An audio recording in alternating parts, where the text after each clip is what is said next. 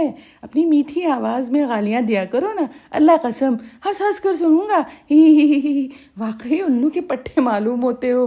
حمید مستقل آواز باریک کیے ہوئے تھا۔ بالکل بالکل، ہی۔ تم مجھے دیکھتے ہی رہتے ہو لیکن نہ جانو، کبھی جانو گے ہی نہیں کہ میں کون ہوں۔ حمید نے کہا اللہ قسم بتا دو نا، تمہیں میری جان کی قسم بتا دو نا۔ قاسم اب مستقل کھوپڑی سے آؤٹ ہو گیا تھا۔ نہیں ہرگز نہیں، میں نہیں بتاؤں گا، حمید نے کہا، اور ٹھیک اسی وقت فریدی نے اس کی گردن دبوچ لی اور ریسیور اس کے ہاتھ سے چھین کر خود سننے لگا۔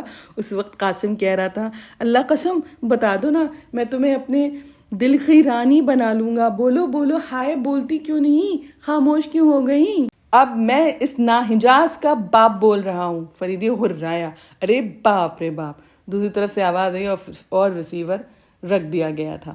فریدی بھی ریسیور کریڈل پہ ڈال کے حمید کی طرف مڑا۔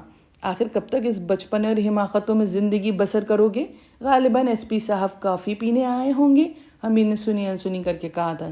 نہیں، وہ مجھے اطلاع دینے آئے تھے کہ خان وجاہت نے کچھ دیر پہلے میرے خلاف ایک تحریری رپورٹ انہیں دی ہے، کس سلسلے میں کہ میں ان کی گرل فرینڈ پہ ڈورے ڈال رہا تھا اور انہیں ہراساں کرنے کے لیے ان کی گاڑی میں دھماکہ بھی کروایا۔ ثبوت کیا ہے اس کا؟ کل رات نیاگرا میں کچھ آدمیوں نے دیکھا تھا کہ وہ اپنی گرل فرینڈ کو میرے پاس سے گھسیٹ کے لے گیا تھا، اور آج شام کو تمہاری طرح کچھ اور لوگوں نے بھی ہائی سرکل نائٹ کلب میں مجھے اور اسے خونخوار نظروں سے ایک دوسرے کو گھورتے ہوئے پایا تھا۔ ارے باپ رے، تو کیا ان گواہوں کے نام بھی رپورٹ میں ہیں؟ اوہو، اس کے بغیر تو وہ رپورٹ کوئی وقت ہی نہیں رکھتی ہے، لہذا تو مجھے بتائیے چکر کیا ہے، کل بتاؤں گا، اس سے پہلے نہیں۔ حمید کچھ کہنے والا تھا، کسی نے اس کا بیڈ روم کا دروازہ کھٹکھٹایا۔ کون ہے؟ آ جاؤ۔ ایک ملازم اندر آئے۔ کیا بات ہے؟ ڈائننگ روم میں ایک صاحبہ ہیں، کون ہے؟ پتہ نہیں، انگریزی فراٹے سے بولتی ہیں، کوئی انگریز ہیں۔ حمید جو فریدی سے پہلے دروازے قریب پہنچ چکا تھا بولا، مجھے پوچھ رہی تھی؟ پھر وہ ڈرائنگ روم میں آیا، لیکن اندر آتے ہی اسے بریک لگ گئے، وہ جہاں تھا وہیں رہ گیا تھا۔ اس خوبصورت سی داستان کو اگلے دن کنٹینیو کرتے ہیں۔ آپ سے گزارش ہے کہ ہر آلٹرنیٹ ڈیز پہ شام کے 5 بجے یا پھر 10 بجے ویڈیو اپلوڈ ہو جائے گا، آپ چیک کر لیجئے۔ اور اگر آپ ابن صفی صاحب کے فین ہیں، خاص طور سے کرنل فریدی کے فین ہیں میری طرح، تو پلیز ہمارے ویڈیو کو ایک لائک دے دیں، 1 سیکنڈ بھی نہیں لگتا۔ شکریہ۔